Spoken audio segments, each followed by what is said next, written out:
Oh, all right. So, did want another question real quick, man, because we did get some supers coming in that kind of go with the convo, man. Shout out to Maximus real quick. Maximus says, if the Vikings were to send a first-round pick for Russ, would we take that? Depends on how Russ is looking. What if we don't get a chance to see that? What if this were to happen before week 1? So there, because you know what I mean. I know you want to have it where we could just play it safe and get to the trade deadline and then control. Oh yeah, I'll make it now. I think Omar would do that. That's what I'm thinking too, because it's a first round pick, and that's kind of what I was asking about Justin Fields when I said if it was a third for Fields, would we do that? It's like I don't think the Vikings are doing that. I don't think so either, because you still have J.J. McCarthy. It is not like he retired.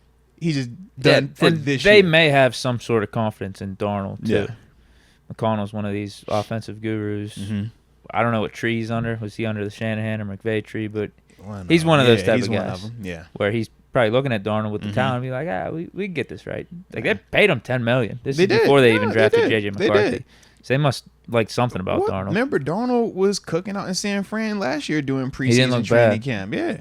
So I'm sure there's some type of, optimism surrounding him. A Geno Smith type of career arc for Donald, or like that type of potential. Yeah.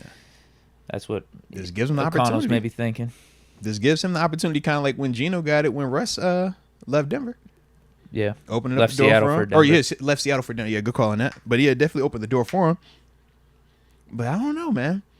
Like I said, I don't think Minnesota would offer the one. I think Khan would do it. Would I do it? Khan's doing it without blinking an eye. He's like, you give me a first? Of course. Take him. Justin Fields, hey. Everything that we just said today in this article, we're just going to erase that. It's redacted from the records. You're the guy. All right? Am I good with, if I do that trade, I need to accept potentially washing this season? Why is that, though? It's just the spectrum of where we could go with Fields. It could be awesome. Ooh, ye of little faith. Or you could get is that what you're saying, disaster Deke? There. Are you saying your faith is higher in Russ than it is in Fields? It definitely is. But I need to accept that there's a % chance this season could go down the tubes. Everything we've seen from Fields in the preseason and training camp, he looks really good. And then you have the Tomlin factor, though. Like, can we do any worse than 500? This is also very true. I'd say do it. I mean, I'd say do it. And then here's the thing. If things are going sideways with Fields, you need to get on the phone with Tennessee or the Eagles. Oh, my gosh. That would be my out. Do you know how crazy of an offseason / regular season that would be to go from no Kenny, Russ, Fields, back to Kenny or Mason at some point? Yo. I'd call the Titans first. It would be insane. It would be insane, bro. I know everyone in the chat's thinking, oh, you'd be on the phone with the Eagles. You'd be trying to get Kenny back so bad. I would call the Titans first. Mason would be first priority. Oh, man. Yeah, I'm probably going to call the Jets. I'm hitting my dog Tyrod. Like, yo, what's up, bro? You free? Come on, put this black and gold on. You already know Coach T. You know where he from. Come on, fam. Let's do it. Yeah. Man. But we don't need that scenario. That's like dark doomsday to get there with it, where we call in whether we're calling Tennessee or Philly. Like, we can't do that. No, we can't do that. I don't want to get to that point. That's literally like calling your ex up after you dumped your ex. You be like, yo, I don't want you no more. I got this girl now, all right? And that's my backup girl. All right, both of them work. Hey, big head. What you doing? You trying to go on this date? That's what that sounds like, D. We got to step out that, man. That's dangerous territory. I mean, Mason would be the more acceptable answer, though. Mason's been through a lot, huh? Mason's more accustomed to us treating him like that's what you're saying?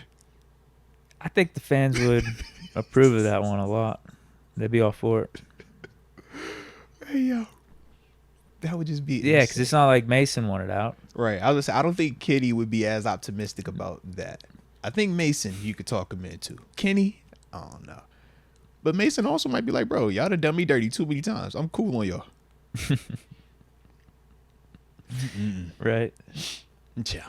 Interesting, I man. like those scenarios, though. I like those hypotheticals. Man, well, I just figured since, you're not wrong about the Vikings thing. Yeah. I think it's a little too early right now, but at some point, I wouldn't be surprised. If they and if it's us, not man. the Vikings, it's another team that loses a starting quarterback. Because you can't have a Justin Fields or a Russell Wilson on your roster not playing, and a team looking at that saying, bro, our quarterback situation doesn't look like that. We don't have guys that have started in this league for bare minimum 3 years as QB1, let alone be a Super Bowl champ and go to another Super Bowl and have all this other success. So I just think that that's the part that, with it being a quarterback-driven league as well, those guys are going to be intriguing for people. And contractually, they're not going to do any damage to your cap right now.